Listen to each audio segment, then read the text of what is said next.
Is it just us, Matt? I think it's just us for right now. Supposedly, Magoo is on his way. We get to do whatever then. Yeah. All right. While the cat's away, the mice shall play. Yes. I just saw this. This isn't football related. Is this how this guy is that how he won his election and looked last night? You I know? wouldn't be surprised. That's usually Oh how my he looks. God. That is I hope that's true. Yeah. I hope that's true. The juggalos have hit the Senate. I like Fago for everyone. Indeed. What's up, Magoo? What's going on, Buck? Where the heck have you been all these weeks? I Oh, only wait, you were missed here. last week. I was gone. You were here. I was going to come back when the Raiders started winning, and then I didn't want to miss the rest of the season, so I'm coming back despite that early wish. So here we are. Yeah, I had been picking them every week, and that doesn't seem to help. No, So it's not working. But this week it's hard. How can you not pick them this week now? Well, just because it hadn't worked, I'm just picking against them from here on out. Fair enough. Yeah. And then if they start winning, then I'm going to keep picking against them. So my picks are now. Yeah, I don't know about start winning, but at least against the Colts, they're in turmoil. So are we, but I think they're even worse. But I think if this season is to continue on the path that it's led us thus far, fair. That being nothing makes sense. The Colts are probably going to drop 70. Yeah, with Ellinger, he could be. Ellinger is going to do the. He's going to do have even more rushing yards than Fields did. Fields set the record last week, so Ellinger is going to do even better. I would just like to see Jonathan Taylor come back and look even remotely close to what he did last year or even week 1. But he seems to have just vanished entirely. And if you have him in fantasy, you can't even drop him because, they thought he was going to be better than he was. Yeah. And I think it's tough for him when everyone thinks that's their only weapon. Makes him easy to isolate and shut down. And he seems like he's not fully healthy. He's got an ankle or something like that. And it's funny, the whole offseason, the big fantasy talk was, do you take Jonathan Taylor or CMC number 1 overall? And everyone was like, no, you can't take CMC. He always gets hurt. Mm-hmm. And my, how the turntables. Yep, indeed. Is Mark Metz coming in here today? I missed some of the group chat today. I think it was kind of TBD whether he was going to be or not. But I think it's probably just going to be us. Would be my guess. All right. Yep. I'm glad I'm doing this. I'm a little bit behind. Normally I've got all the games all typed out with the spread and everything. So I can just read straight off, but I'm a little behind. So I'm working on writing those out right now. All right. I just did that prior to this, but right before we started. Magoo, do you want to take this anywhere specifically? Well, I know that we are NFL centric, but I would take just a minute to say that at least in a world where nothing makes sense and everything's turned upside down, known as the NFL, at least in college football, there's a little bit of just normalcy and everything is right where it belongs, with Georgia being number 1. Congratulations, Tennessee. I hope you had a good week, but you can go on now. You can scurry off. The big boys are here to take care of the rest of it. So I just wanted to congratulate my dogs. And I guess, no, nothing in particular for the NFL. Everything is still just in a what the hell is going on mode, which I guess is just the modus operandi for this year. Yeah, it's been weird. And this last week was busy for me in particular, but I didn't watch college. I actually did. I guess I did. I watched the Georgia and Tennessee game because of you and Tho. And I had heard, I think it was while I was watching the World Series, the last game where the Astros won. I think that Alabama and LSU game was something spectacular, and I didn't see anything of it, but I believe LSU won. Did you guys see that one? Absolutely. As soon as Georgia got done thumping Tennessee, LSU and Alabama were kicking off in Baton Rouge, in Death Valley at night, which is a guaranteed, must watch if if you're into that kind of thing. And it lived up to the billing. Alabama, which has obviously been the perennial, kingmaker, or kings of college football for the past 15 years, did something they haven't done in 12 years, and that is rack up their second loss before the season ends, before the Iron Bowl, which has only happened one other time under Nick Saban outside of the first year at Alabama. And I think now they are down to either 16 or 18% chance of making the playoff, which is basically not going to happen. They need everybody else in front of them to lose badly enough to get them back in contention. So their season's pretty much over. And now is going to be the interesting moment where we will see how a Nick Saban-led team handles not having anything to play for. If that becomes their battle cry, and they rally around that and perform for either NFL prospects or for their starting spot next year, or if their egos start to get put on display and they start mailing it in, not wanting to risk anything if there's no glory involved. So that'll be an interesting team to watch, and it's pretty much slated to be LSU versus Georgia in the SEC championship if everything goes the way that it looks, which should be very interesting. But one note on the World Series, the Georgia-Tennessee game had more viewers at 13 million than the final game of the World Series did. A regular season college football game drew in a larger crowd than the final game of the World Series.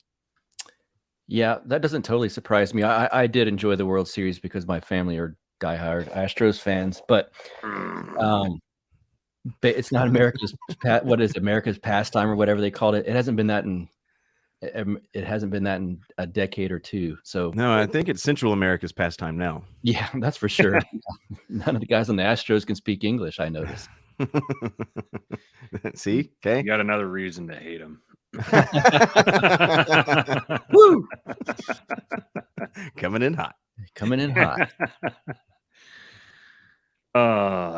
What's the deal with Alabama? Like, is this commentary on Bryce Young?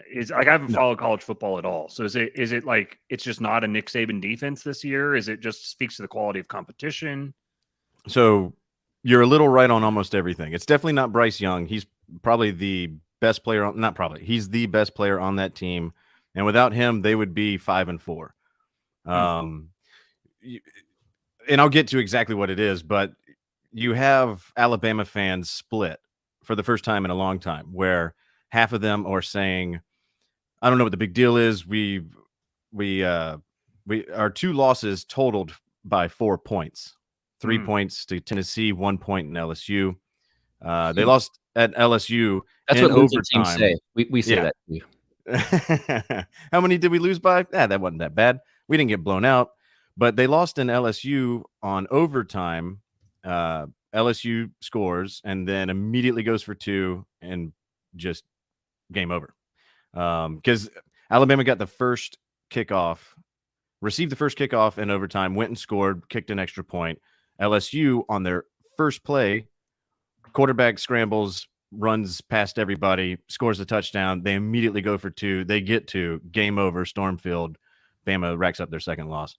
So the Alabama faithful are split. You have some that are saying, we were 2 plays away from being undefeated. 4 points. That's not even a touchdown. This is bullcrap. Like, it could have broke our way so easy. We're still this close. We still have a chance. And then you have the people who live in reality that say, yeah, but you only beat Texas by 1 point, and you were losing that game. You had to come back to do that. And that was in Texas. It was on their 3rd string quarterback throughout that game. Yeah.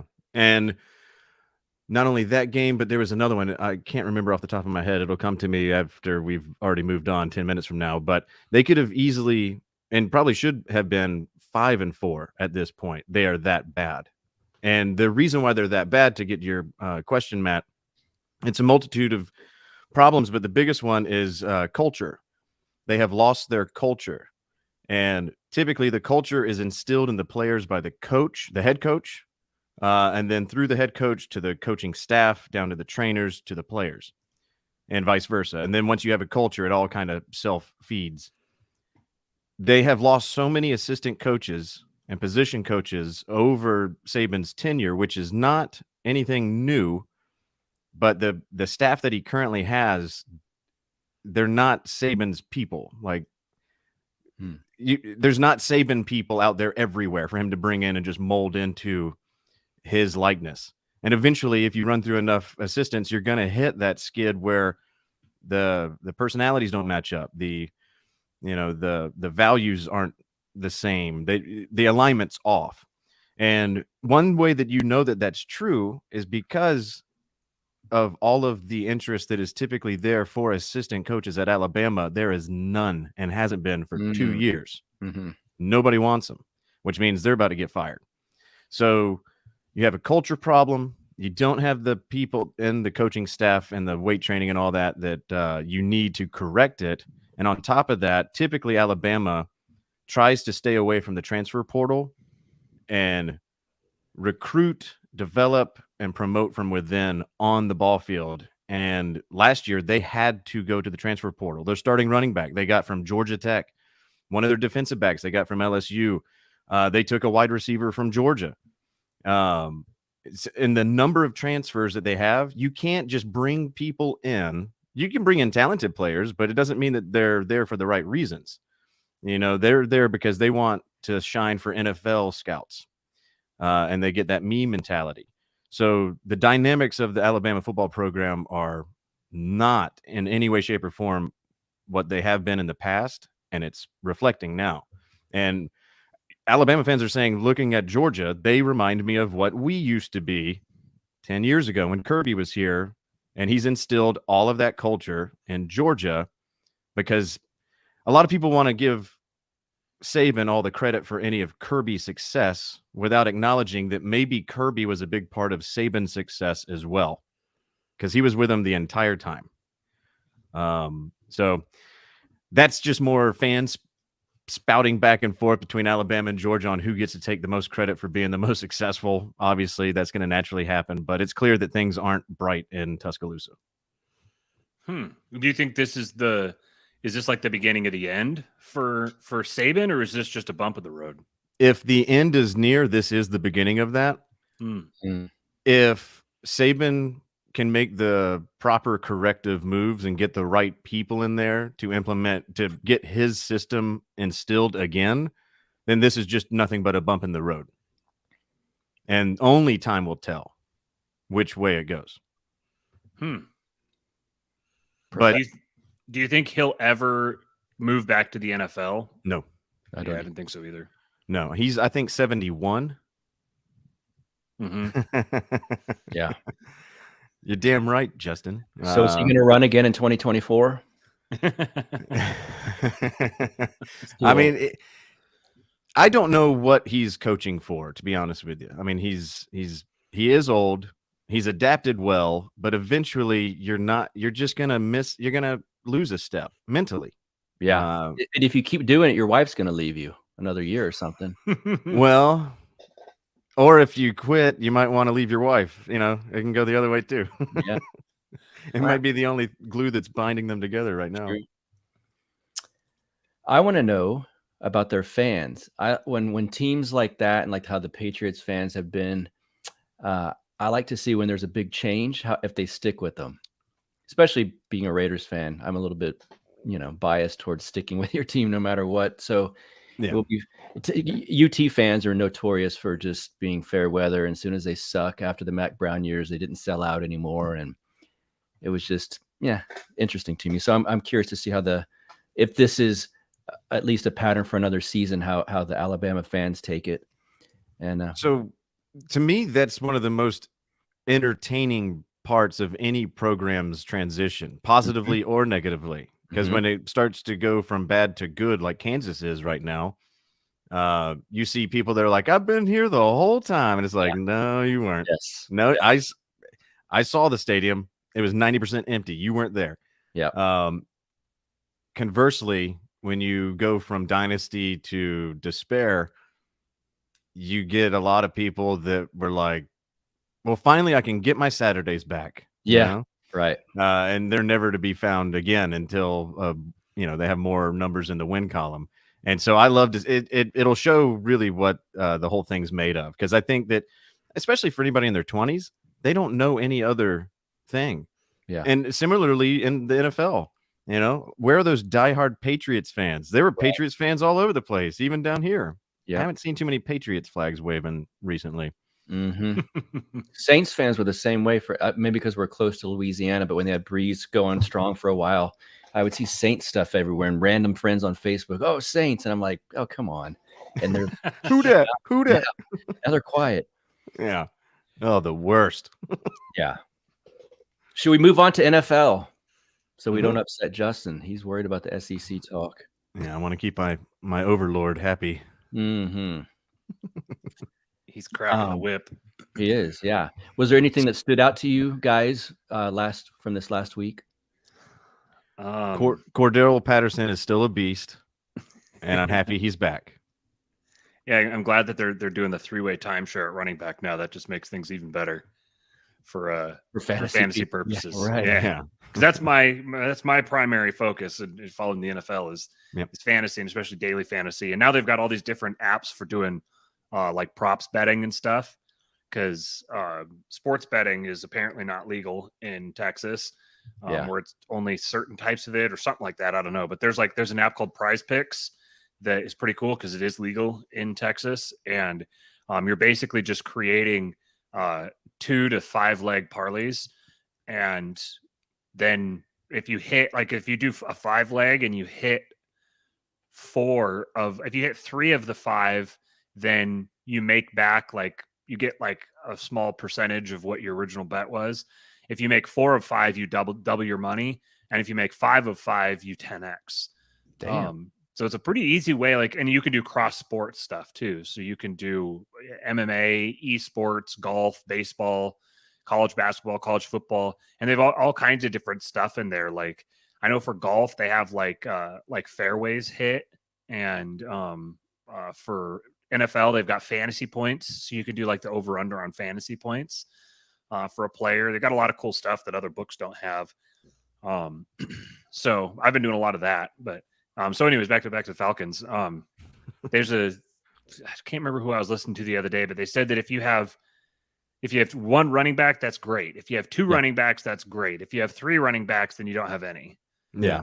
And that's kind of how it looks like Atlanta is shaping up now, where you're going to have CPAT, who's especially as he's getting older and he's had some injury issues and stuff. So if you want to maximize his value and his productivity, then you want to minimize his touches. And Algier and Huntley have been fine. So it's just going to be a 3-way split there now, and they're just going to keep running the piss out of the ball. So I benched Patterson because coming off of IR, you never know, or anytime any player's coming off of injury, you have no idea how they're going to react, how healthy they are, what their snap share is going to be. DeAndre Swift, I think, only got like 6 snaps the other week.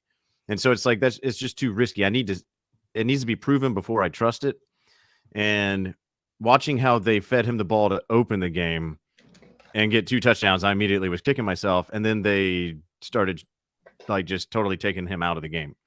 And so the way I think that it's going to go down is it's probably going to be a 40-40-20 split. Patterson, Algier, Huntley. And I think that, well, let me correct myself. I think that's what they want to be able to do. If they can do that, they're totally happy with that. Because both Algier and Patterson, they can just interchange. And I think slowly, Huntley's done great for us, but I don't think that we need to rely on him when you have the 3-headed monster. So I think that's probably how it's going to go. Pretty even between Algier and Patterson, with Huntley doing mop-up duty, hopefully. They're going to be playing. They're at the Panthers this week, which should be tomorrow. Yeah, that should be actually kind of an interesting game. The last time they played, everyone was expecting a snooze fest, and it turned into an absolute shootout, one of the games of the year.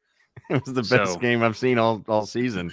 Yeah, or at least since, what was it, Philly and Detroit in week 1. It was a shocker. They were playing here in Atlanta, so you had perfect weather. That is not going to be the case tomorrow in Charlotte. We got tropical storm, potentially Hurricane Nicole sweeping up, and it's going to be definitely a nasty end of the game. I don't know what the kickoff weather is going to be like, but the open outdoor stadium on natural grass with a tropical storm hitting you, those running backs are going to come in handy. Probably not a lot of passing going on. Sorry, DJ Moore. Drake London, never knew you. So it's going to be Deontay Foreman, Chuba Hubbard is coming back, Patterson, and the other two guys, and it's just going to be a run fest. It's going to be old school football, is what I'm thinking how it's going to go down. I'll bet you Mariota hits his season high in rushing attempts. Could be. Mm-hmm. It's interesting that the spread on it, I guess it's kind of a tweener right now. It's at 42.5. Falcons are favored by 2.5, which is interesting. I don't think that, like, record wise, there's quite a distance between them, but from what I've seen on the field, I don't think that they're that far apart, especially with the Panthers at home. So that's interesting that they have the spread where it is, but 42.5 seems higher, I think, than I might have expected. But then again, I mean, they just scored almost 70 points combined a couple of weeks ago. So, but then you bring in the weather, brings it back down again. So I guess maybe it does make sense. Yeah, if the throwing game isn't there, that's really gonna deflate Carolina, because Atlanta doesn't have a secondary right now. They're all banged up. We just signed some guys off our practice roster. The Falcons are having to make moves that you don't really want to have to make. Re-signing players that you cut earlier in the year in the summer because you got offensive linemen hurt. The back end of your defense is non-existent, and you're getting Patterson back from injury. Do you even want to run him that much in a crap condition game? And with how bad the NFC South is, do you even really need to push it for this game? I mean, right. We're still in first place after losing last week and with the Buccaneers winning. So it's kind of like it's a weird year where divisional games barely even matter because it's just such a bad division. Well, this kind of gets us to a segue, but before we hit the Tampa Bay game, I assume it's safe to say, Magoo, you're picking the Falcons. Yeah. They're always going to be my team. They're my ride or die. But my expectations are usually never just positive only because they're my team. But they have, the Panthers are just so much worse that even my reason, not just my fan, my heart, but my reason side of my brain says, yeah, the Falcons should pull this out. They just have the better players. Matt? I'm looking at so their defenses are almost identical. Their offenses, I know Atlanta's got actually pretty good offense. They've got the number 4 rush offense, number 12 pass offense, which is kind of funny. So they never pass the ball, but when they do, they're very efficient. I think Mariota's his yards per attempt this season is like 7.5 or something like that. He's got a lot of games where he's averaging like 9.5 yards per attempt. So they don't throw the ball, but when they do, they're throwing downfield, and they're efficient. Then Carolina is going to be way down here.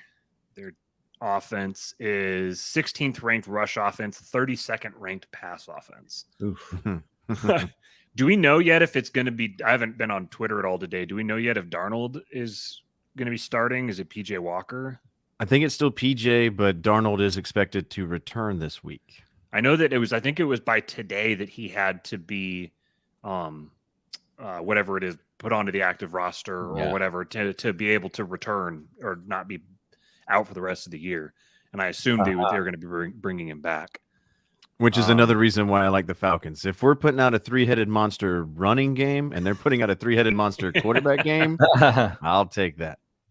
That's a good call. Yeah. I think I'm going to take the Panthers here, just to be a little different.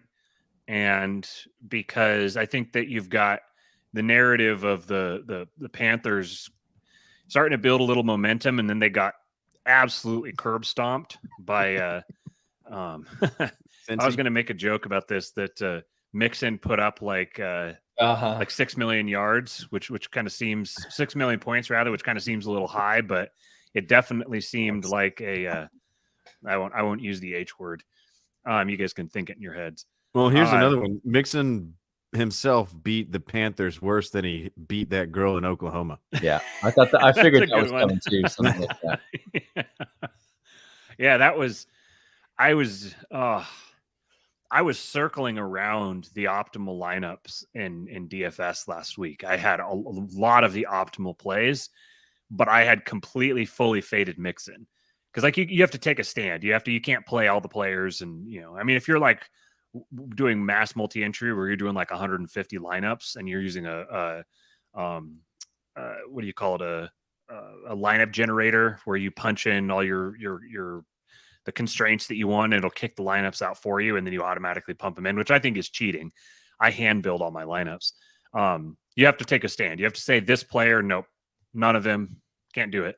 And Mixon was one of my guys. He was right in the same range as Travis Etienne and Ramondre Stevenson and Kenneth Walker. And I took those three over Mixon. And it was just like a couple weeks ago, there was the Gabe Davis where he caught a 98-yard touchdown pass, like to 30 open seconds into the game. Yes. And it's like every single lineup you built is nuked. You are completely cooked. You're done. You're making no money for the rest of the day. It's as soon as you don't have that player, you're done. With Mixon, it was a little bit longer, but I mean, he'd put up like 4 touchdowns at the half. 5. Oh, yeah, I know it was 5 total. It was 5 total, and I think he had a receiving touchdown in the second half, where he had one of them. He didn't even play the fourth quarter, and he had like the second highest fantasy score of all time. I think Carolina's got some pride. They're a proud team. You could tell by the way that they performed in the games leading up to that. So I won't drag this out anymore. I think that the Panthers are gonna put up more of a fight, and then they're gonna be at home, and it's probably gonna be a knockdown, drag out, sloppy game. So I'll just go for the home team. Yeah, 2 bad teams take the home team. I don't know if I want to say that the Falcons are a bad team necessarily. Right. I think they're actually statistically they have a bad defense, but especially if AJ Terrell is out, but they've got a genuinely good offense. So I think that they're an okay team. I think they're a decent team, and the Panthers are a bad team. So, but bad teams can win games against good teams. So I'll take the Falcons and make it quick. I look forward to it though. Will I be watching this? I think I'm interviewing Mark Claire at the same time tomorrow night. But after that, I will watch it. I got the Falcons in this. And the other, now this is a perfect transition because we'll stay in the NFC South, and then we'll go to Matt's team. Seahawks and Tampa Bay.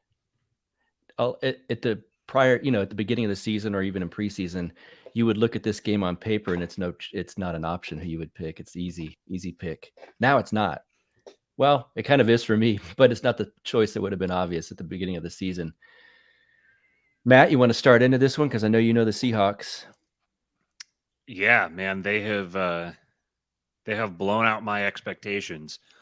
I expected them to be a kind of nipping at the heels of everyone and then come on strong later in the season. That was kind of my anticipation, get a wild card spot. I didn't think that they were going to be, what are they now? Are they 2 games clear in the over division? Everyone else? Yeah, they're basically they're a game and a half because they've played 9 games and San Francisco's played 8. But yeah, they're 6-3. San Francisco's 4-4. Rams are 3-5. Cardinals are 3-6. And they are. I was just looking at this on Monday night. Okay, so the Chiefs kicked a field goal at the end of the game. Yeah. The Chiefs have scored 243 points. That is the most in the league this year. And they've only played 8 games too. So they've played 1 game fewer than the Seahawks. Seahawks have the second most points in the league. They've scored 241. Points per game. There's a few other teams I think that have played 8 games that are kind of in the vicinity. So, but the Pete Carroll Seattle Seahawks are in the top three to five in points per game this season. Definitely didn't see that coming. And how about the Russell Wilson Broncos? Yeah. You see, Pete Carroll just seems to keep going out of his way to take these little shots at Russ. The most recent one, and he's doing it in Pete Carroll's not a stupid guy. He knows exactly what he's doing, but he's doing this like kind of passive aggressive, like leaves himself some plausible deniability. Oh no, I wasn't taking a shot at him. I could have been talking about anyone. Right. The most recent thing was talking about how Geno has the wristband on his wrist, so he calls plays off the wristband. They were talking to him about it on sports radio in Seattle, and he said, "Yeah, that's something we've wanted to do in the past, but just had some." She said something like there was some stubbornness, or basically said that there was someone who didn't want to play ball with that, and so we never did that. So then we had a hard time getting plays called and that sort of thing. And did you see Russ's response today? Mm-mm. He said, "Well, I won a lot of games. I didn't know that wearing a wristband was going to be the difference between winning and losing games." So they just keep sniping back and forth at each other. Let's ride Bronco country or whatever. Yeah. Oh, he is a cringe factory. Yeah, he's like Kirk Cousins. Yeah, but Kirk Cousins is like more self-aware. Yes. He's kind of making fun of himself a little bit. Right. Yeah. Which now to be fair, I think that the thing that they always make fun of Russ about is his Mr. Unlimited thing. He has that one video where he's like, Mr. Unlimited. I always watched that and thought that was self-deprecating. I always thought that was him like poking fun at himself and like kind of self-consciously being a cornball. But he has absolutely exhausted any leash that anyone has for him doing anything. So yeah.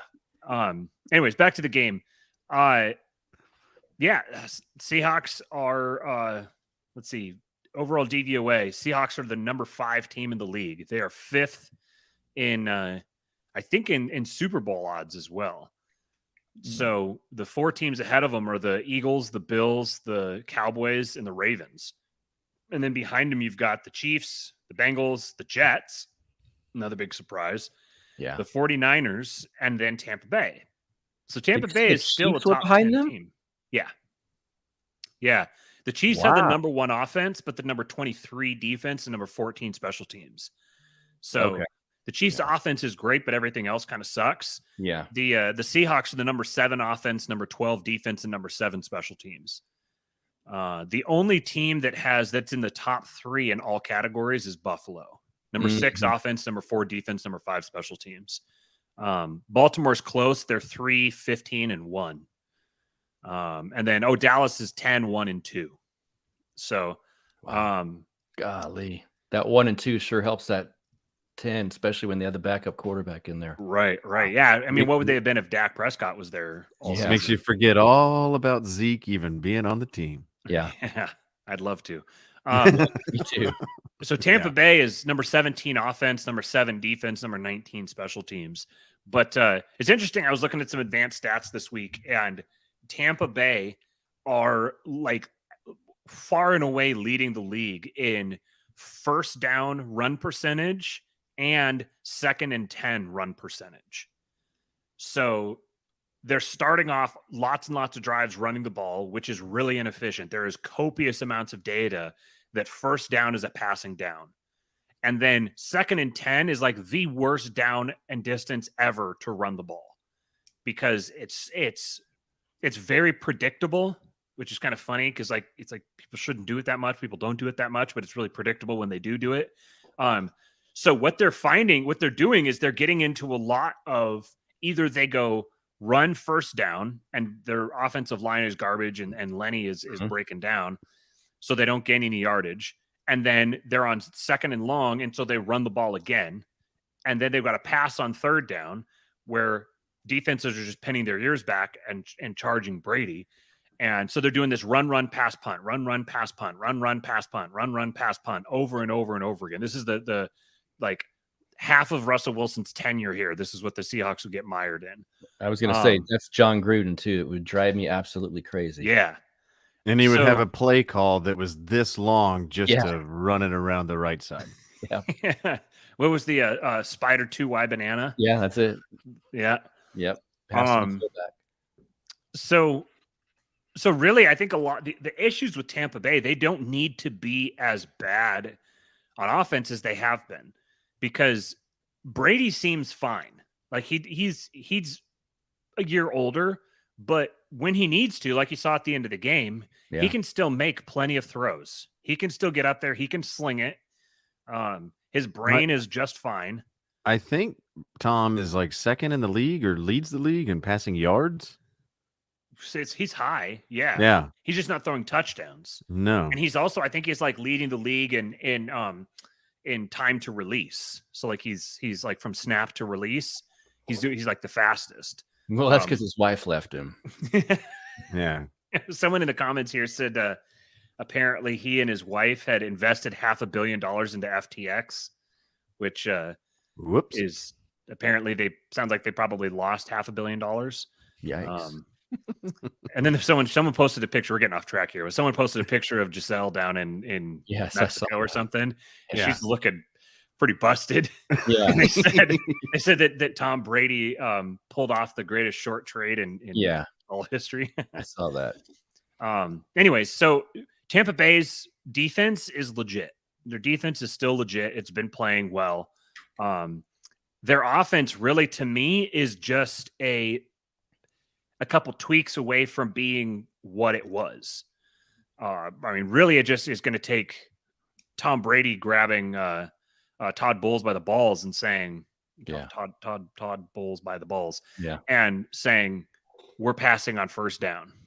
Like going forward, we're hitting the quick passing game first and foremost, and then we're going to run to supplement that. And if they do that, then all of a sudden this team becomes very scary. I don't know at what point that's going to happen. They're coming off a little high. They really, like, Tom seemed just so relieved after the game. They finally kind of got that monkey off their back. They were able to drive down. Kate Otton's looking great. Godwin and Evans seem fine. They seem healthy. I'm actually a little, from the Seahawks fan in me, is actually a little concerned about this game. That this is probably one of the first biggest tests I think that we've seen of the Seahawks. Are they legit? And DVOA says that they're legit. They're defensively, they're 12th, but I think they're the number one defense over the last 4 weeks. So they made a couple of schematic changes, and it paid dividends right away. So I suspect that this game is probably going to go under the total. It's 44.5. You got traveling to Germany. They're playing at Bayern Munich Stadium. And that's right. I forgot. Early. I'm thinking Tampa Bay the whole time. I totally forgot this is in Munich. Cool. Yeah. Okay. So the game starts at like 8:30 Central, I think. So it's kind of a weird timing. They're playing in Europe. Those kinds of games usually go under. They're usually kind of sloppy. Yeah. So honestly, it says that the Seahawks, did I write this down right? The Seahawks are favored? No, Tampa Bay by field goal. Okay, yeah. At least on ESPN. From my experience going overseas to watch the Raiders play against the Seahawks fans travel extremely well over there. They do. It was loud for them. I'm curious what kind of setting Germany has for the NFL. This is the first game that the NFL has played in Germany. Mm-hmm. Normally it's in London. They did have that, experiment known as NFL Europe. I don't know if Munich had a team and if there's any interest whatsoever. From what I understand, there was a waiting queue to buy tickets in the hundreds of thousands. So I think people will be there. I just don't know if it's going to lean in any direction for either team. There was a big a picture I saw of like a big water tower, and it had Geno. There was like a gigantic painting of Geno Smith on the side of it, and they were like tweeting out like German fans or can't wait to see the Seahawks. So, I wouldn't be surprised if it seems like more of a Seahawks home game than not. At the same time, it's also Tom Brady, right? And everyone knows who Tom Brady is. So, my guess is it would probably be mostly a wash. I'm gonna say technically it's a road game for the Seahawks, which is kind of nice that they get a road game that's more kind of like a neutral site. But I think I'll pick the Seahawks in this one, but I think it's going to be low scoring. and low scoring and close. I think we're talking like within a field goal, like a 20-17 type of a game is what I'm anticipating. 19-15, like something weird and along those lines. Well, that would definitely fit in with the Buccaneers, because if you look at their point average this year, especially over the last 6-7 weeks, it's abysmal. As far as like a winning team. I mean, hell, they were only able to put up 3 against Carolina just a few weeks ago. I don't think that they've even broken 24 in a long time. So their offense is sputtering. Leonard Fournette is kind of on a decline right now, and that just seems kind of odd. Brady can get all the passing yards he wants, but if you're not putting it in the end zone, then it's kind of all for nothing if you're in the business of winning games. I think Seattle is just a hot team, and I think that travels. Tampa Bay can't even get it together at home. I take the Seahawks by a touchdown, even with the travel and all that stuff. I think that the Seahawks will flex on them. Hope so. I Brady agree. is number 2, 2,547 yards. I got Seahawks in this too, and as Matt was saying, like 19-15 or something, I could just see that happening. And so I'm going with I'll go with Matt there, some kind of weird low score. I don't know about by a touchdown, but I take the Seahawks. Something about the Buccaneers they're just strange. The NFL season's strange, but watching them I can't put my finger on it, but they're off and it's weird. Even Mike Evans, although I know last week the receivers were better, but no, Seahawks. Who would have thought? Germany was the best performing market in NFL Europe. I didn't know that. Oh, that's right. The Frankfurt Galaxy. Yeah. I do remember that. All right. Well, hopefully it's loud. I mean, they have huge stadiums over there. And, yes, that is. I went to watch Bayern Munich practice when I went to Germany, and what a cool fan base. And that stadium's rad. It's huge right there in the middle of Munich. Yeah, that'll actually be a game worth waking up early and watching. Most Sunday early, European games, I'll just wake up and see the stat line. Yeah, if you're some kind of pagan or Satanist, if you want to watch football at that time instead of go to church, whatever. That's up to you, Magoo. Me and Matt will not be watching it at that hour. Yeah. What time's the game? The game starts at 9:30 Eastern. 9:30. 8:30 here. 8:30. Yeah. I'll be able to watch the first part of it on the way to church because we've got an hour and 20-minute drive to church. So I'll be able to see the first part of it, but then maybe we'll Buck and I can reconvene after church and that's for sure. See how our picks went. That's true. We can do that. Wouldn't it be fun if you were watching like Reader Alexi or something with his phone, like he's reading the prayers or something? He's got the game on. All right. Where should we go next? Let me see. Do you guys have any? Let me see if anything stands out to me. Actually, the next game on the list here is probably the most interesting one to me. Which one is that? Jags Chiefs. Really? Yeah. That game sounds like the Jags must be good because they beat the Raiders. So, right, that's true. And the Raiders almost beat the Chiefs. So now I see where you're going with this. By the transitive property. Yes. Yeah. No. So Jacksonville, they've got the number 11 offense in the NFL and number 22 defense. So I think that there's going to be points scored in this game. They've got, what's his name? Etienne is just an animal. I'll say he has since they gave him that full-blown starting job, they're treating him like freaking Derrick Henry.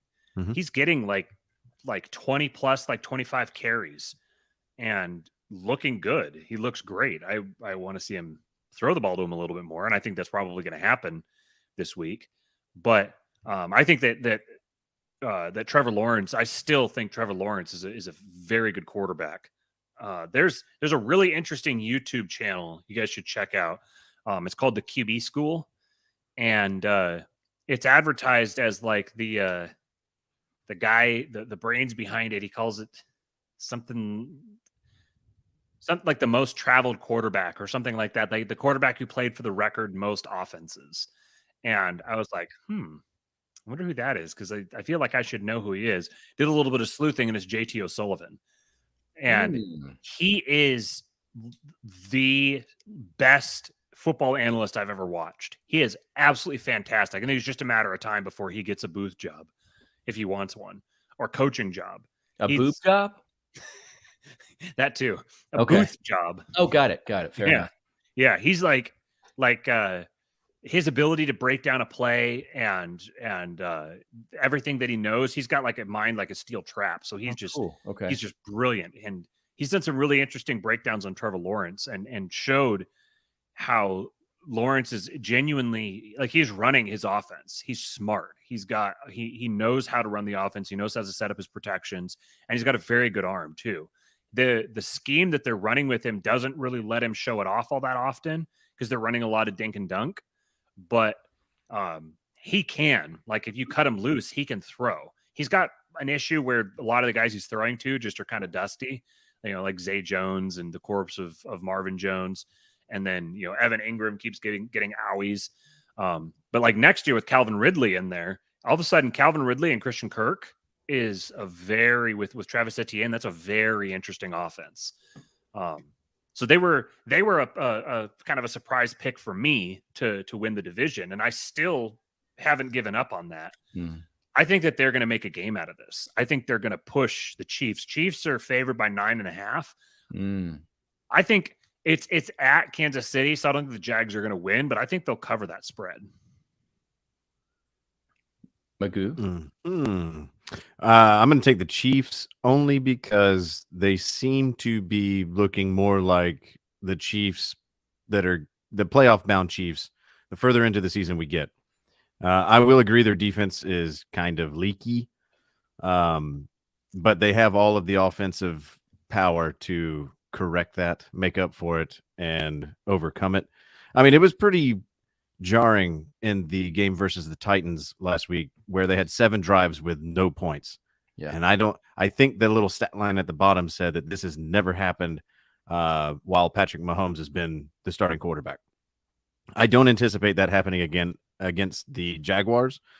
And just them being at home, I think the Chiefs are ready to ascend to their final form, and that is a deep playoff team. While the Jaguars, I think they have the pieces, but they haven't done it yet. They don't know what it feels like. They're a good team in waiting, and I don't think that they make their case against the Chiefs this week.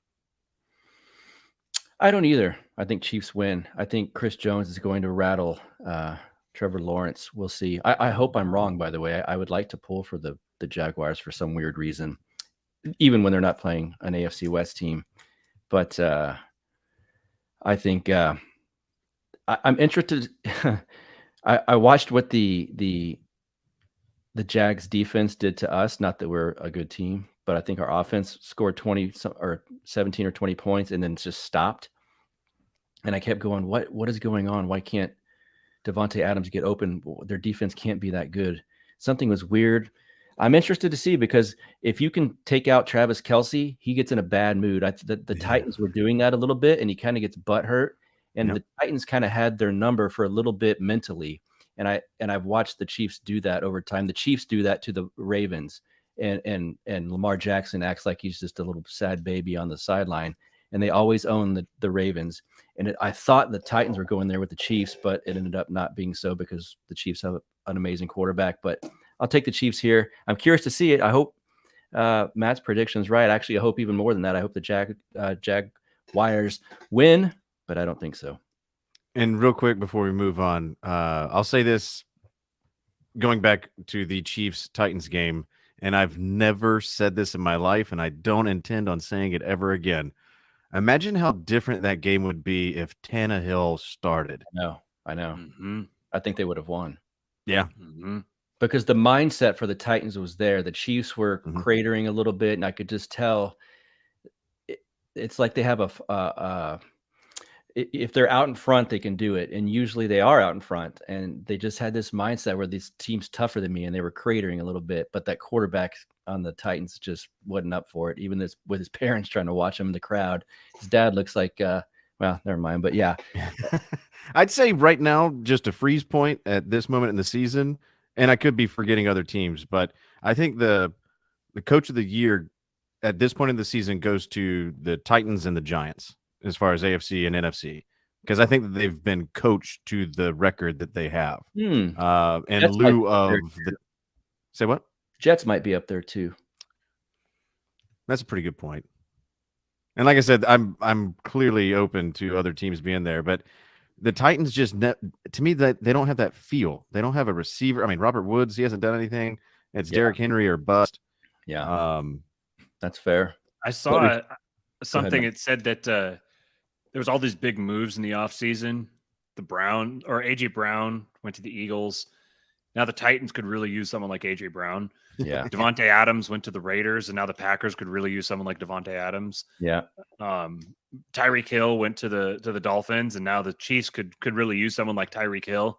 It's kind of like they said, maybe when you get a really good wide receiver, you should just pay him and hold on to him, because it seems like the teams that give him up regret it. Yeah. I mean, I could even go, I'm biased, but defensive end, we got rid of Yannick Ngakoue and sent him to I think he went to the Colts. And we got Chandler Jones. That has not paid out. I mean, that's caused us losses. So, yeah. The Titans, I think, are Mike Vrabel's one of my favorite coaches in the league. He's just, I don't think there's anyone else who sets their players up for success better than he does. And they clearly have full buy-in. Did you see the video that Will Compton posted of him doing like a team meeting, like breaking down film and everything with the whole team in character as Mike Vrabel, with Mike Vrabel sitting there watching? No. I'll find the link and post it in our chat later on. It is one of the funniest things that I've ever seen. It's so good. And it shows like what the caliber. I think this is in like their 2019 playoff run. It shows how a team can play over their heads if they have that chemistry, if they have the cohesiveness, the culture that's been inculcated in them by their coach. And he's just done a really fantastic job of that. Now, I got a question that will likely lead us into the inevitable next game, and it might be out of your list or out of order, but Mike Vrabel, obviously a former NFL player, now coach. Did he have any NFL or coaching experience before he got the head coaching job with Tennessee? Yeah. Was he a defensive coordinator somewhere? He was in college football. Boy, I can't think of it off the top of my head. I'm not a big college guy, but I know he went from the Patriots. State. Is that what it was? Defensive coordinator or linebackers coach? Linebackers and defensive line coach at Ohio State for 3 seasons. And then he started out as the linebackers coach and then the defensive coordinator for the Houston Texans. That's right. Yeah. Okay. Because I know that there's at least 2 head coaches now that are former players in the NFL, one of which has no NFL or coaching experience, and that is your new head coach for the Indianapolis Colts, and Jeff Saturday. I know. Yeah. And so I kind of crammed that in there, but Colts Raiders, I don't even know what to think on this. I said at the top, I've been picking the Raiders in games that I thought that they should win, and they hadn't. Which has been most of them that they should have won. Yeah. And the Colts I had as my preseason dark horse for a possible Super Bowl, journey. Couldn't have been more wrong. These 2 teams exemplify my incorrect picks for this entire year. Yeah. And so now you have the Colts with everything blown up. No way of knowing what to expect. Is Jonathan Taylor going to make a play? Is Pittman even going to be able to catch a ball? Is Ellinger still the guy? They can't put Matt Ryan in because if he gets injured, they got to pay him $18 million. Is Jeff Saturday going to go out there and snap the ball and just coach from the field? Like, I don't know what's going to happen here. The game takes place in Las Vegas. I know what better happen. Otherwise, heads will roll. Yeah. They're saying Josh McDaniels is safe, but you lose this week. I don't know. Would you say he's the seat has to be warm. Yeah, I would say so. There's a few things I can tell you personally about because I follow this team obviously very close. Mark Davis now, what do we had? What do we had? 9 games, I think, for the Raiders. Whatever the case, Mark Davis has now had 3 long meetings directly after the game with the head coach before the press conference. Not a good sign. I think it's that we've given up now 3 17-point leads that we had and lost, of course, this season. Prior to this season, that's happened 8 times in the history of the Raiders. 8 times since we've been and think we went through some pretty crappy years. Now, maybe we were so bad we couldn't get a 17-point lead. I don't know, but certainly giving up 3 of them, one of them before my very eyes as I was there watching in Vegas. But something's going on. We made the playoffs with an interim special teams coach last year after you're losing your head coach and then your number 1 wide receiver, basically Derek Carr running the entire team and Max Crosby running the defense. And we went to the playoffs and we're a bad whistle away from beating the Bengals. So, I mean, how could you not say this is the coach at this point? Yeah. No, I totally agree. And I'm going to stick to my guns. I'm going to pick against the Raiders going forward, no matter what happens. And to me, picking the Colts is the funniest pick of the week. Fair. And so I got to do it if for no other reason than that. I'm not starting any Colt in fantasy. Jonathan Taylor, I don't care if they say you've never looked better all season. You're sitting on my bench. I don't want anything to do with any Colt until they have shown me what this new iteration is going to be. To your point, I use I think it's called the 5-second primer on footballguys.com for my Yahoo fantasy, and their number 1 defensive pick for me to get was the Raiders. And I thought, the Raiders, oh yeah, we're playing the Colts. So I did it. We'll see. The defense has been giving me fits, driving me nuts, more so than the offense, which leads me to think, why is Patrick Graham considered such a great defensive coordinator and maybe a head coach possibility? Let's think. Why could that be? I won't say it, but I have some ideas. The Rooney Rule. But Matt, I'll let you. You can take your pick here. Did you notice that the Colts were getting heat for not employing the Rooney Rule for the interim position? So now they're saying Saturday spot. Yeah, so now they're saying, because I think technically the Rooney Rule doesn't apply for an interim position. You don't have to, right? So now there was someone that came out and made like an official statement saying that that there's is like it's unacceptable that teams are using workarounds to avoid treating people equitably, and so we need to look at having a new standard that even interim positions need to have a Rooney Rule standard. Anyways, I call that the soft bigotry of low expectations. That is so on its face racist against black people. But and I'm going to call it the hard retardism of stupidity. That's fair. Okay. I like that. That's a new one. I'm going to put that on a poster with like an eagle soaring or something. Hell yeah. Or write it in cursive in my kitchen wall. Yes. Go ahead, Matt. So it's interesting looking at these two teams. So Indianapolis has the number 32 offense. Ooh. Hell yeah. Number 11 about to change defense. That. Number 11 defense. And number 24 special teams. What that tells me is that their defense is actually even better than number 11, but having to carry an offense that bad, will just drag your defense down. I really wanted to see the Seahawks try to see if they could flip like a second rounder or something to the Colts for DeForest Buckner before the trade deadline, because anyways. Then the Raiders have the number 18 offense and number 32 defense. There you go. So what's our special teams out of curiosity? Special teams is number 18. So 18, 32, and 18. So what this means is that when the Colts have the ball, you're going to have the number 32 offense going up against the number 32 defense. Oh my. It's like the the stoppable force meets the movable object. Well done. That's and then to drill down a little deeper here for Indy, their pass defense is better than their run, or no, their pass offense is better than their rush offense. They have the number 31 pass offense and number 32 rush offense. What's our breakdown there? The Raiders, number 20 pass offense, number 9 rush offense. Yes, I figured that part would be all right in. And then the Raiders with the worst defense, it's driven by their pass defense. Yeah, I'll say. Pass defense is the worst by a significant margin. Then their rush defense is pretty good. 17th. Okay. So, and it's a negative number here, which is negative is better. So it's been a decent run defense. The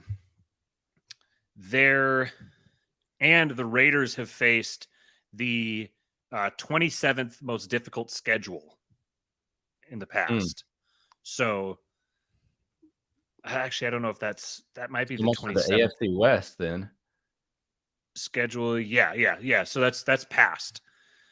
So their past schedule is the one of the easiest. So their schedule going forward is probably going to be for their defense. For their offense, it has been the worst thing about this page. It jumps all over the place. 20th most difficult defensive schedule. Okay. So yeah, this shapes up like the Raiders should handle business pretty well, but you're going to have the Colts defense isn't too bad, and the Raiders offense is really underwhelming. That's where they're this last week you had Devontae Adams. He went off in the first half and went bonkers in the first half and then was nowhere to be seen in the second half. That's a coaching thing to me. That is, and I don't understand how Derek Carr wouldn't be, I don't know, overruling something there. Maybe Derek Carr is just a good boy. He's just going to do what he's told. He is. I think there's some things going on behind the scenes at this moment. For Derek to say something in the press conference when they said, "What's going on?" and he goes, "Well, there's some things going on, but I don't want to say it here." For him to say that, it's like, whew, all right. I mean, that's pretty much a billboard right there saying, you know, red flag. This is coaching. Yeah. And he ought to know he's had like 7 offensive coordinators. So he's familiar with. Did you know this week Sam Ehlinger is going to have his 3rd NFL start under his 3rd offensive coordinator? Wow. Recipe for success. Typically, you get this where it's like 3 seasons with 3 offensive coordinators. His is 3 games with 3 different offensive coordinators. Wow. Cohesiveness. I just want to see if Frank Reich shows up to the game decked out in Raiders gear. Because imagine his thought, like, hey, look, I get being fired. I'm a coach. I've been fired a lot. But to be replaced with this, like, it's the most clear tank job of all time. And which takes me back to the Curtis Painter days where after Peyton Manning left, when the Colts were so clearly transparently tanking. And then they get Andrew Luck because they suck so bad, supposedly. Right. Yeah, then he retires early on him. Yeah. What was I going to say? Tanking. Curtis Painter. It escaped my mind. I was going to say, I posted something in our chat about my anticipations for what's going to happen with Frank Reich. Yeah. Said my prediction for it was that he gets hired for the rest of the season as an offensive consultant. And these are the teams that I would anticipate in this order: the Jags, the Jets, the Broncos, the Seahawks, and the Titans. And then I think he's going to get hired as an offensive coordinator by one of the above teams next season. And a couple other teams. Division. What's that? It would make sense in division if the Titans. In division, yeah. And he has a history with. Let's see if I can remember each of these. The Seahawks were rumored when the Seahawks hired, I think Schottenheimer. I think the year they hired Schottenheimer as their offensive coordinator, they were connected a lot to Frank Reich. And then he has connections, coaching connections with the Jags, the Jets, the Broncos, and the Titans. And then also there's the Eagles, which is an obvious one, the Bills, who he played for. And then the Bears would be another interesting team as well. I'm trying to think of teams that have offenses that kind of might need an outside eye to come in and kind of tweak some stuff or introduce a new package or something like that.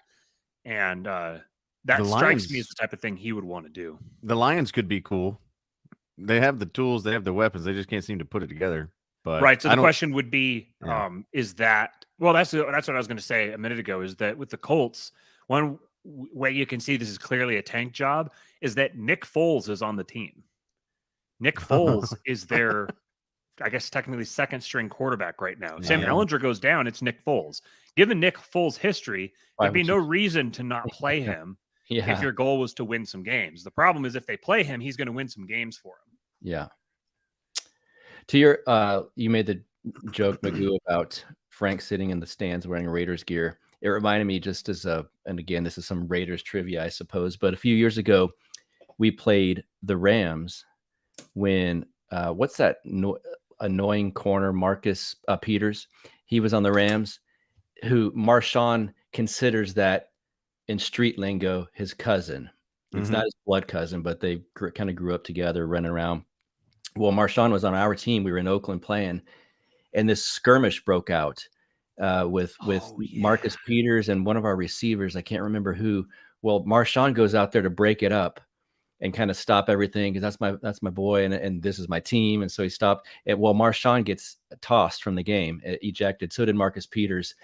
And later in the game, Marshawn's up in the stands with his face covered, except just his eyes, sitting there watching the game. And then they both ride. If the BART, I don't know if you're people watching, if you're not familiar, the BART is the Bay Area Rapid Transit System, which is like the train system, basically. Marcus Peters and Marshawn were on the BART together going somewhere in Oakland to party. But that's the most Marshawn story ever, you know. Oh, yeah. He's great. So who are you picking, Matt? Raiders to win and cover. What's the spread? 6. Okay, same. Raiders are favored by 6. Over-unders 42.5. We will cover that spread. If we lose this game, I'm still going to watch us every week, but I don't think I'll pick us again for the rest of the season. And Josh McDaniels needs to be gone. He might need to be gone at this point, but I'm on the fence. Do you think so, Magoo? I do. Yeah. I mean, you're this far into the season. You have enough of a litmus test to know kind of, I don't see coaches ever turning it around. I see players turning it around.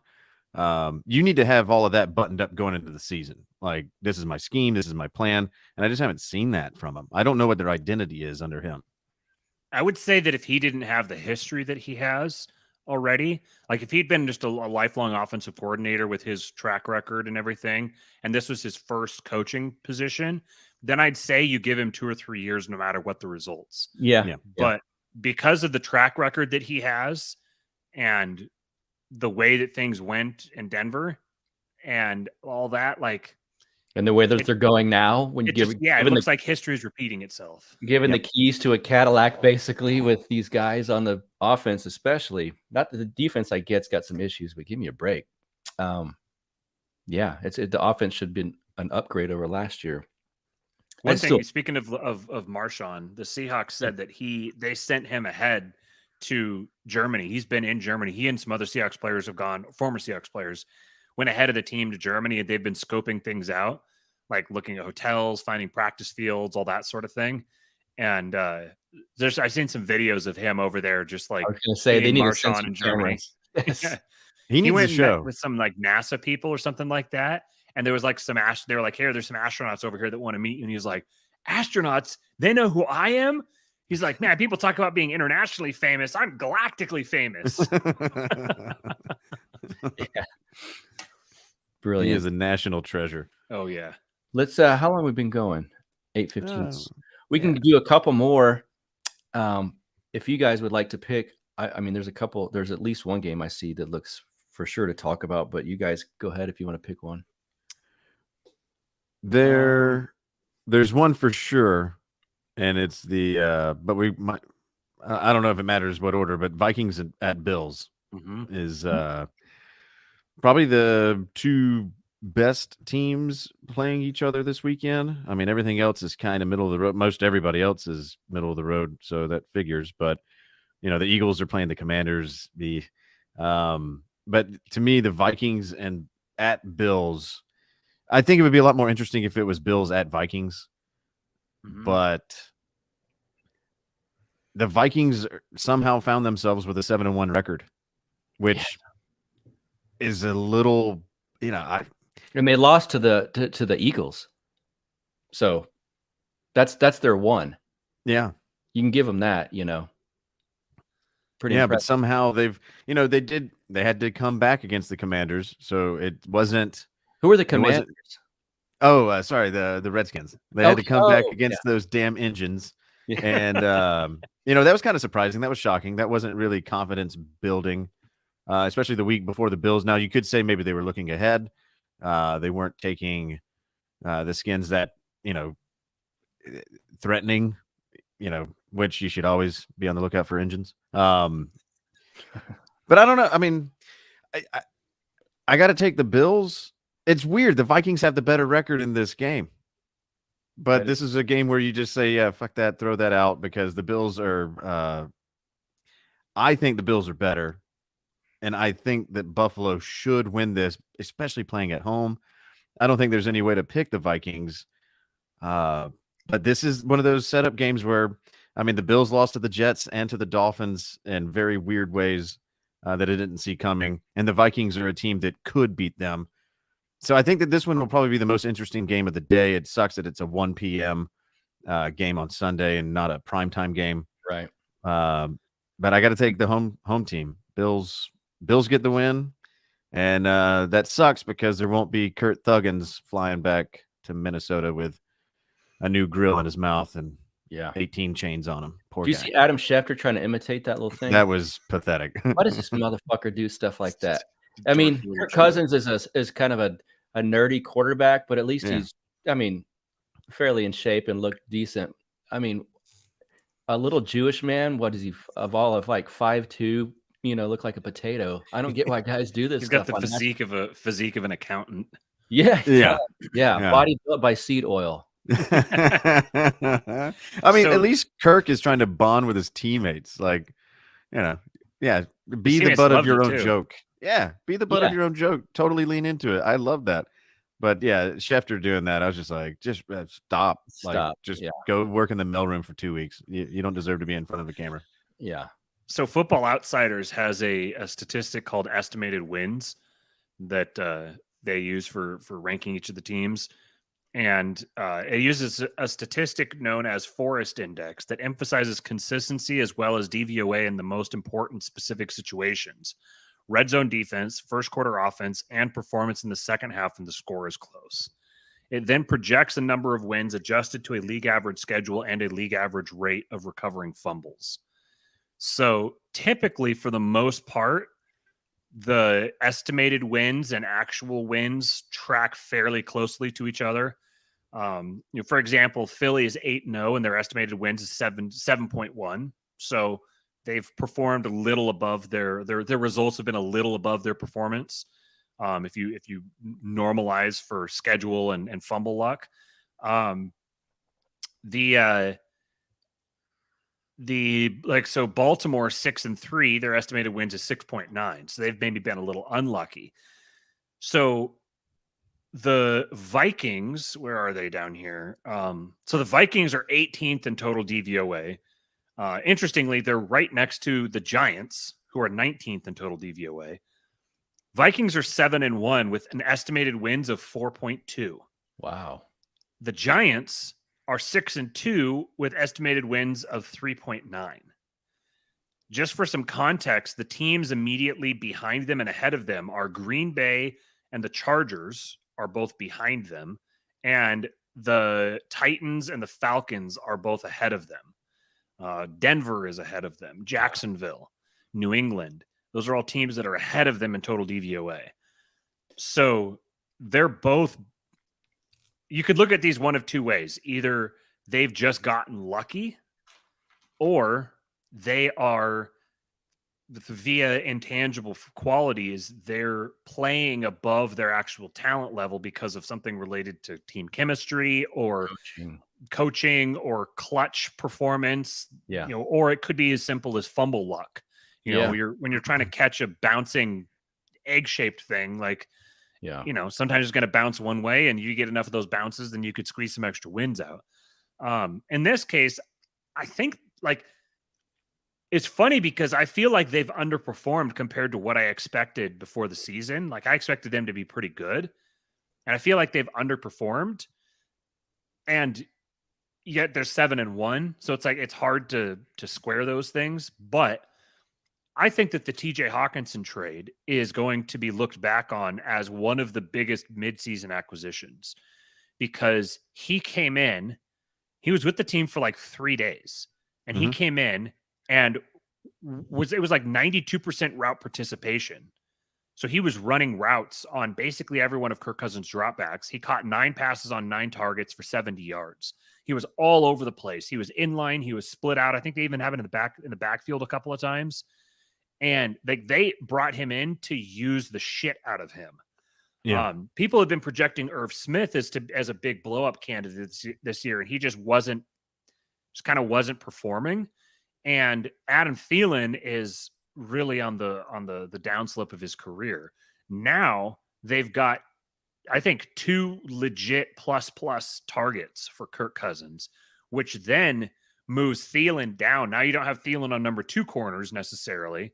You have Thielen getting better looks, which then means you get KJ Osborne getting better looks. And then being able to hit some of these little checkdowns to Hawkinson means that you're able to keep Dalvin Cook fresher with his shoulder issues and stuff. I think that they probably, for the second half of the season, they may have the most offensive improvement of any team in the league. That wouldn't surprise me at all. So the other thing to look at here is that Josh Allen may miss this game. He may be out for the foreseeable future, depending on the results he gets back on his elbow. I forgot about that. That might change my pick entirely, because I totally agree with you with the Hawkinson thing. And just real quick to double up on what you were saying, Kirk was asked about the impact of Hawkinson and how he was able to make such a immediate impact. And Kirk said it's amazing what he's done, because in just less than a week, he was able to get the entire playbook and get their entire scheme, because he has to know. He has to block. He has to know, hot routes, all that stuff, everything. He's got to know everything, like he is the quarterback or the center. Tight end is one of the most difficult positions on the field for that reason, like intellectually. Yeah, and Kirk said that they were so impressed with how much of the playbook he was able to digest and just prove that he knew, that's why they gave him almost 100% of the snaps, and they obviously. You should not see a decline in that. And I don't know if there's been anything like that. I mean, to come in just with a few days and just nail it, which also makes me wonder, okay, what's the Lions' excuse? Yeah. Well, they're the Lions. Yeah. That's true. And I mean, you're going to see, so Kevin O'Connell, their head coach, he was Rams offensive coordinator. So basically, Hawkinson he kind of looked like him too. The role he was playing, he's like Tyler Higbee. Yep. Last year, he's going to be playing the same type of role. I do think I'd be surprised if Josh Allen misses this game.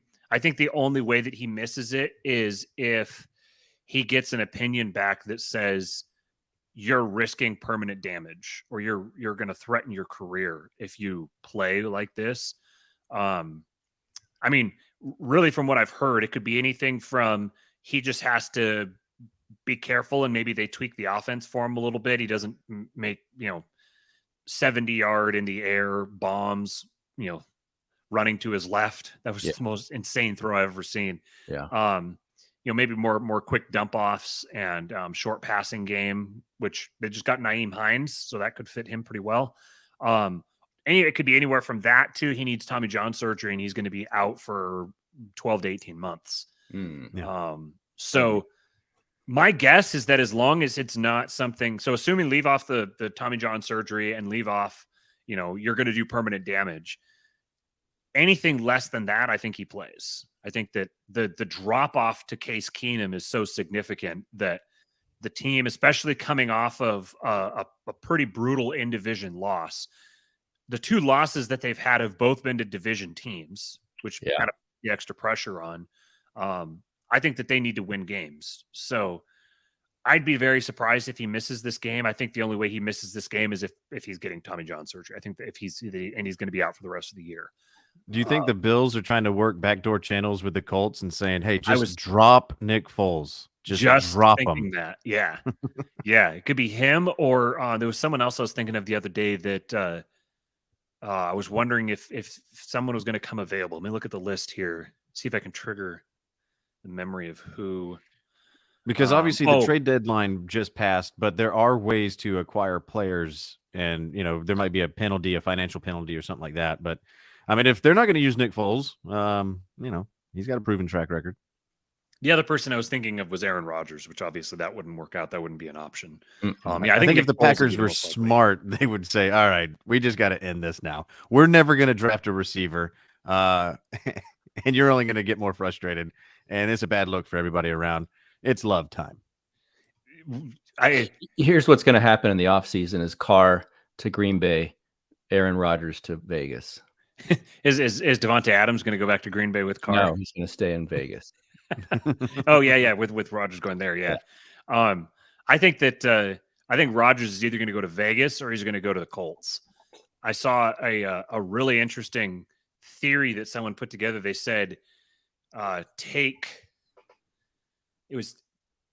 send Rodgers to the Colts, let Jordan Love start for the Packers, and then the Colts then would acquire Michael Thomas from the Saints. Mm-hmm. And there was one other move. It was like, this actually all seemed very realistic. And maybe it was Waller. They wanted Waller bad. It was something like that. And I was like, that actually might not be, because I don't think that Rodgers is cooked.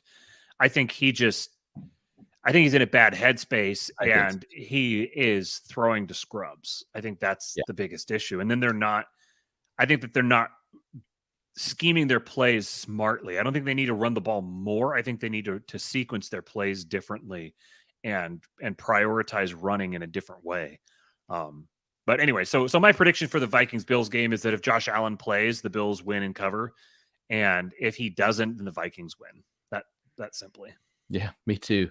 I guess we can make up the rules. Mark Metz doesn't own. He's not the monarch here. So as it stands, if Josh Allen plays, I'm picking the Bills. If something happens before Sunday, then I can reconvene this discussion and pick someone else. But right now, I pick the Bills also.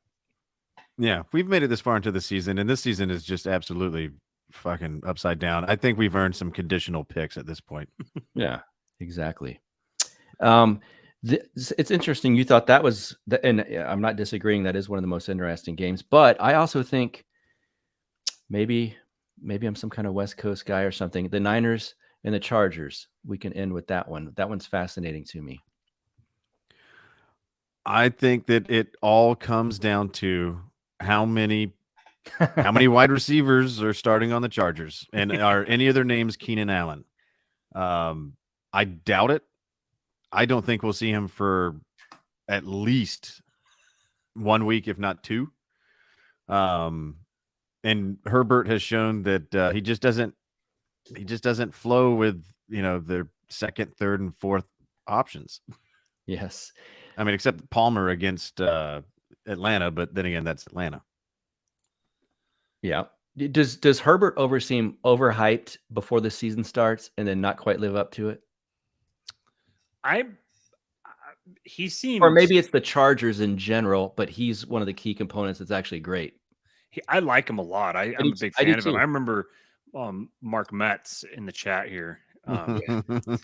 You know that you're the real king when you have to send a chat demanding that the plebs bow to you. Yeah, when you're I'm not gonna lie, I read that real quick and I thought it just said "blow me, plebs," which would have been way better. But he'll get good one day. I have faith in him.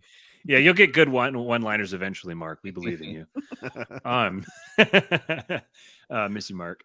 What were we talking about? Oh, Herbert, Chargers, Niners. Herbert. Yeah, I think that I've been a big fan of him, and I remember Mark had his prediction at the beginning of the season that Herbert was going to be the MVP, and I liked that.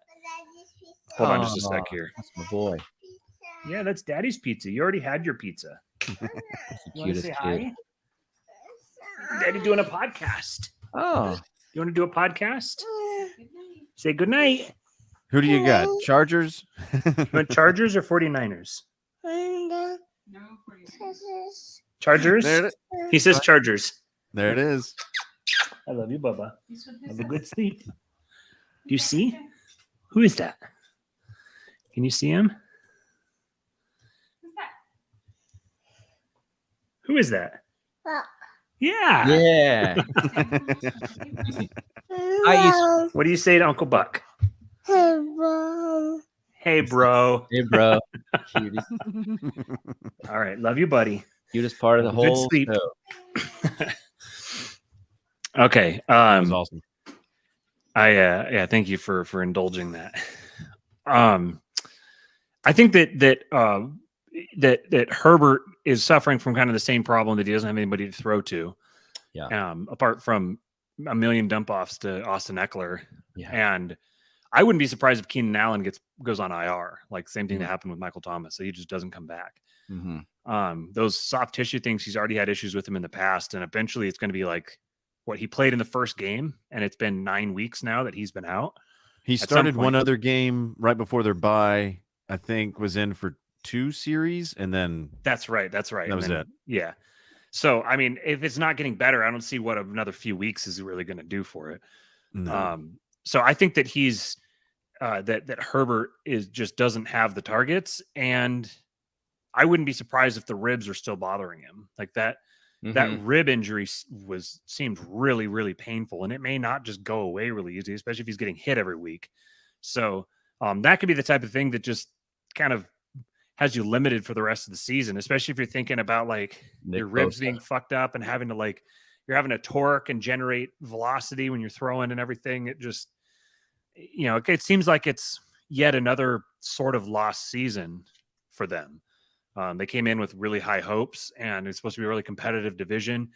They're still 5-3, and obviously 2 other teams in the division have kind of face planted. So there is still hope there, but I don't really see the Chargers don't have a home field advantage when they play at home.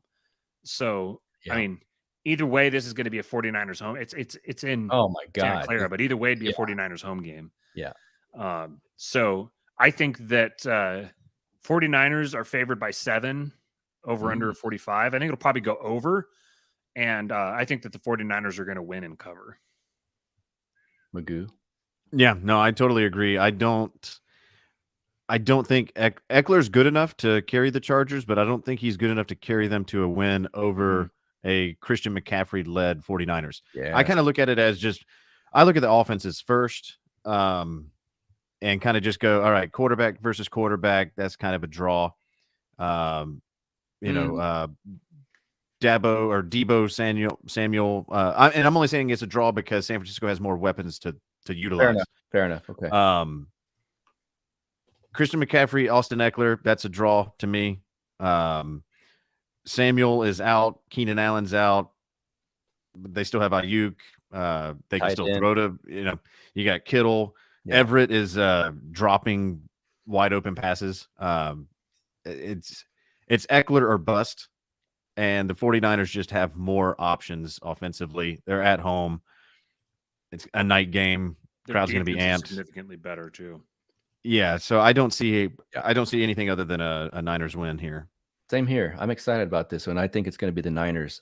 Again, prior to this season starting, and if you look down the road, well, what about this game? I'd laugh picking the Niners, but here we are in this weird topsy-turvy season. I say Niners over Chargers.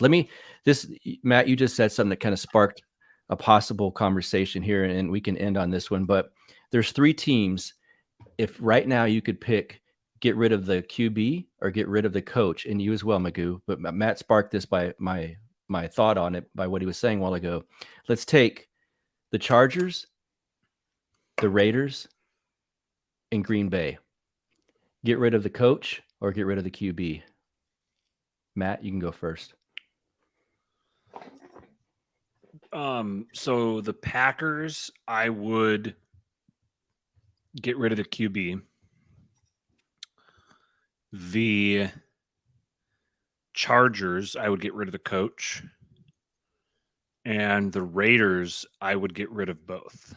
Oh shit. I was right in lockstep with Matt until the Raiders. I think I would still hold on to Carr, but the coach has got to go.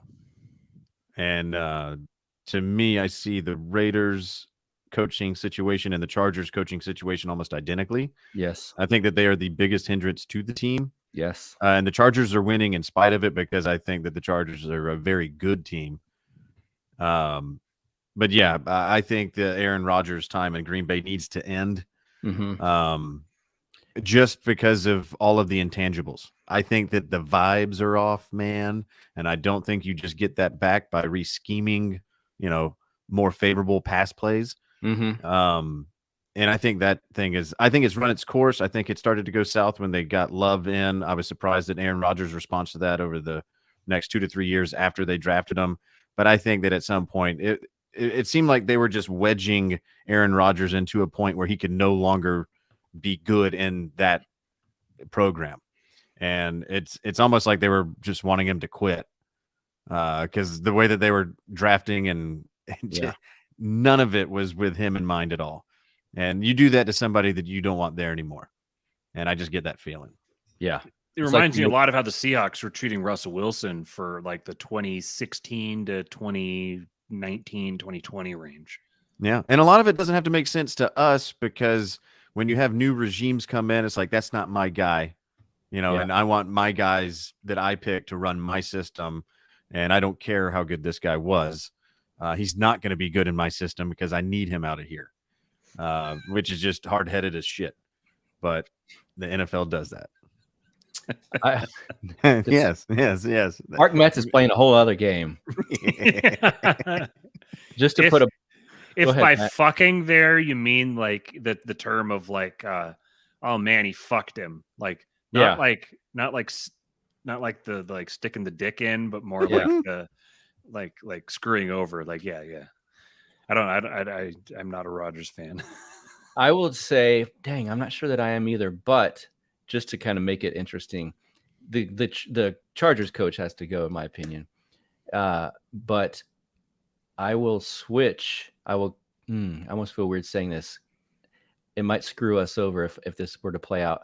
I'll keep the Raiders coach, keep the Green Bay coach, switch Carr and Rodgers, take Waller to Green Bay, and we'll get someone that's decent on Green Bay to come back over and for that even change. I don't know that there is an even one for Waller, but he's also pissed me off this season because he got money and now doesn't play. But let's get Rodgers in Vegas with Adams, and we'll keep Josh McDaniels. I'll give him one more season.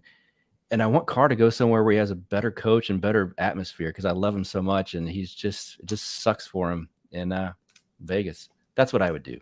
I think what I would, if I was, the way I answered the question was just kind of like, if you could snap your fingers right now and fix the team, what would you do? That's the way I was thinking about it. In terms of actual strategy going forward with the Raiders, I think that them winding up with, what's the record right now? They're 2-6. So they're legitimately in contention for a top 5 pick if they keep losing games.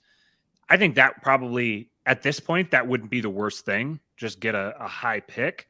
Yeah. And then if you could, in the offseason, if you could trade Carr for, if you could get a first round pick for him, which I think you could, there's probably a team that would give up a first round pick for him. If Russell Wilson would get the gigantic fucking package he did, then I feel like Carr should be at least, a first and a second or something like that.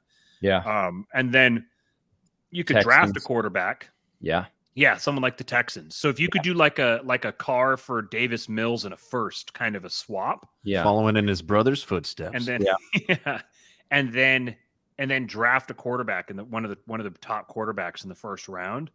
Then let Davis Mills do his thing until your quarterback is ready. You know, if you have to play a season with Davis Mills, so be it. But to do something like that, you'd be having to commit to Josh McDaniels for probably 3 to 5 seasons. That's what worries me. I don't know either. When you've got Max Crosby, Devontae Adams, Derek Carr, Darren Waller, Hunter Renfrow, and then Josh McDaniels, I'm not sure that you choose the coach over the players, but it's interesting. We'll see. Let me just bring up one more game here real quick. Yeah. That I think is very interesting. The Browns at Dolphins. Yes. I wanted to pick the Browns on this one. I wanted to. I'm so over under at 49 because neither team has a defense. Right. There, let's see what the defensive rankings are. The Miami has the 7th ranked rush defense. But they got Chubb now too on Miami's D line, right? Yeah, Bradley Chubb. So they're and they have the 30, Chubb against 31st, Chubb. Yeah. Mm-hmm. They have the 31st ranked pass defense. So Miami's defense is probably going to get quite a bit better. Then you have Cleveland, who has the 30th ranked rush defense and the 18th ranked pass defense. Both teams are top 5 in offensive DVOA. The Dolphins are the 2nd overall offense. The Browns are the 5th. Think about if the Browns under Jacoby Brissett are the 5th overall offense. Wow.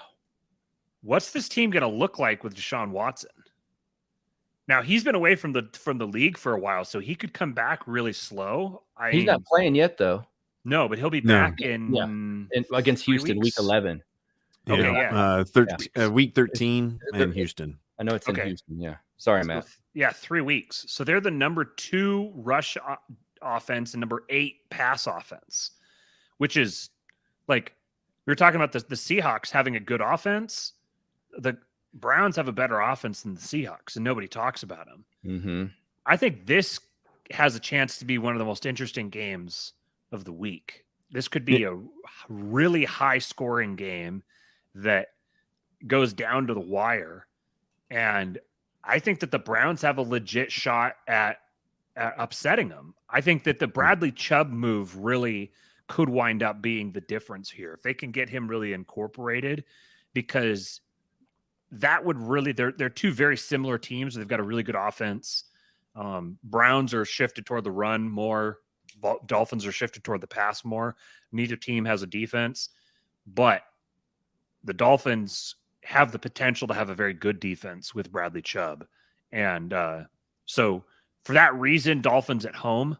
And assuming Bradley Chubb comes in and starts getting incorporated in, I'll take the Dolphins in this one. But I think that this one, the total's at 49. I think this could very easily be a 45-38 type of game. I mean, the Browns' record should be inverted. They should be 5-3. I don't know how they lost to the Falcons. They're a better team than their record shows, and they're going to be, they're going to be even better when Deshaun, because you got to know he's coming in and he's going to be limber. He's going to be he's been massaged. Oh, he's going to be fucking ready to rip it. No blue balls here. He is good to go. Yeah, he is going to. It would be fun if he's been out 2 years, I think, because it would be interesting if there became a quarterback controversy between those two. You never know, but it's a weird year, so it's topsy-turvy, It's almost, if you say it, I'm going to go, yep. Mm-hmm. That's likely now. You can speak it into existence. I'm going to take the Dolphins just because I think they're a more complete team. They have all their parts and pieces. They're at home. I think the Browns are doing what the Browns do. They're reverting back to their old Browns ways of losing games they should win. Yeah. They're not a bad team. They're Chubb. Browns. Yeah, I mean, they kind of have the lion syndrome where they just can't they can't get into the win column. Chubb should have a monster game. He does almost every time he's playing, but that goes to show that that's probably not going to happen. And Amari Cooper is going to fly off the handle. And Jeff Wilson for the Dolphins is probably going to have a monster game because they should be throwing it. That's just kind of the season we're in. So I think Dolphins win just because they're just a top to bottom better team playing at home. I got Dolphins too, but the Jaguars and the Browns are these teams that I kind of want to see win sometimes. And as a fan of a completely different team, I like to watch these teams and think, come on, just do it. But so I hope the Browns win. But I think Miami's got this. Be interesting though. I never would have thought again prior to this season. Boy, I can't wait to see Miami and Cleveland. Mike McDaniel is a wonder worker. I'll send this video to you guys. I don't know if you saw this one where they were talking about there's like one single formation that the Dolphins are using to just absolutely annihilate everyone. And it's essentially a quintuple option. Every single play has I think it's like trips right with an RPO and a wheel route coming out of the back or something. No, it was a wheel route coming across or something like that. So it basically isolates like three different defenders and puts them each having to go three different directions. And it's just the easiest thing in the world for Tua.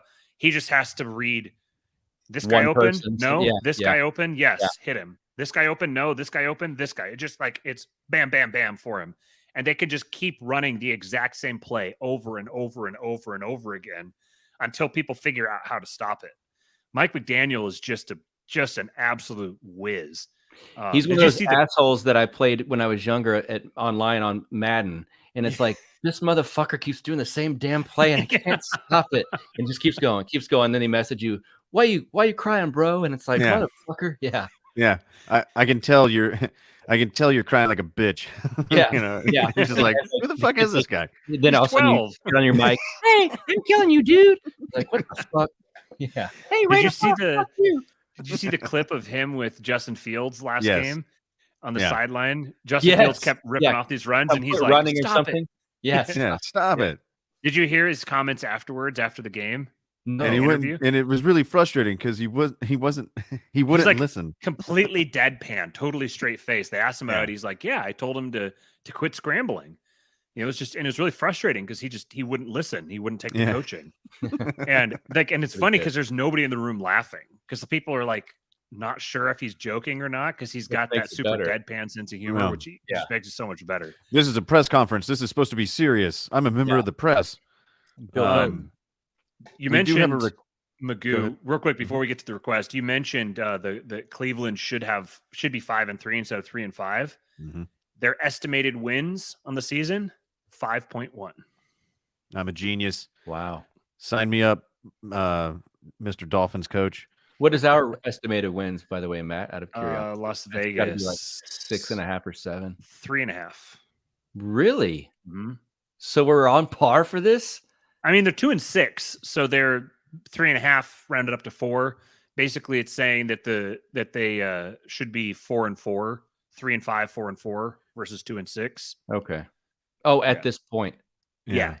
Okay. You should be twice as good as you currently are. Coaching. Got it. Okay. Correct. Yeah, this is number of wins, not over the whole season, but to this point. Yeah. Okay. Are we going to do this request from Mark Metz? Yeah, I don't know why. Like, I don't all either. The games. I mean, give me a break. There's a reason why we scanned past it. I mean, it's a shit matchup. I didn't even pick this one. No, I did. I got recency bias, so I picked the Saints over Pittsburgh. I feel weird about that at this point, but fuck it, I wrote it down. Yeah, I don't know what to make of the Saints. I mean, Kamara, where are you? You were there 2 weeks ago, and then you went missing. Yeah.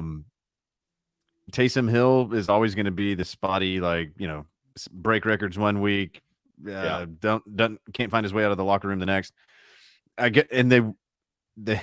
They've crowned Andy Dalton as their starting quarterback going forward. I don't know if that's because Jameis Winston is actually that banged up and is just going to have that long of a recovery period, or if he's just not that good. I tend to err on the latter, I've never been a buyer in Jameis.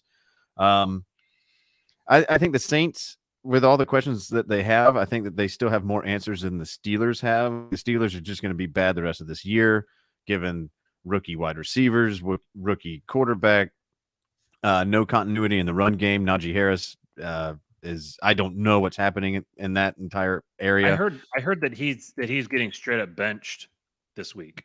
I think that Jaylen Warren is going to be starting this week. Now they are getting TJ Watt back, so that could produce some problems for the Saints. But I think the Saints, I'm taking the Saints just because the Steelers really, really don't give me any confidence and haven't all year. And the Saints have at least shown up in ways that I was kind of impressed with, thinking that they're bad enough that they should be on par with the Panthers. But then just the number of injuries they've had. So, yeah, I'm picking my arch enemy, most hated team in the entire NFL to win. As am I. This strikes me as the type of game where, like, universally everyone will be on the Saints, and then like Kenny Pickett will come out and have a career game, and just like he'll throw for like 4 touchdowns. Pickens is going to have 206 yards and 3 touchdowns. I just know it. Right? Yeah. Yeah, touche, Mets. Hey, Mark, give us another request. See what happens. Yeah. Yeah. And we're just gonna go. We're gonna leave. Yeah, no, I'll take the Saints. I'm not tempting the fates this week. I think the Saints are gonna win and cover. I do too. And I think Mark wanted us to pick this game because he's got a bond with Andy Dalton, little ginger. How about that? I think that they can read each other's thoughts. It's weird how Dalton has he's got the ginger hair, but then his beard is exactly the same color as his hair. I don't know if I've ever seen that on a redheaded guy before. Usually their beards are more kind of auburn, and then they've got like the orange hair. But there is exactly the same color tone between his hair and his beard. So he's answering the age-old question we know the answer to. Yeah, I was just saying that he's answering a couple of questions for you without even asking. Yeah, thanks, Andy. Yes. There was I can tell this at the end. There's a one of the executives in the fire department that I worked for. Boy, should I say this? Yeah, because I don't say which fire department. Never mind. I'm not gonna say it. Never mind. That topic came up with her daughter the other day. You could tell us off the air. Of all people, who brought it up? An officer. Idiot. All right, guys. Well, this has been Clock Management. What week is this? 10 or 11? 10? Week 10. Yeah, week 10. Yeah. We miss Tho Bishop. We miss Mark Metz. And then there's also Justin. We miss him too. Until next week, you guys have a good one.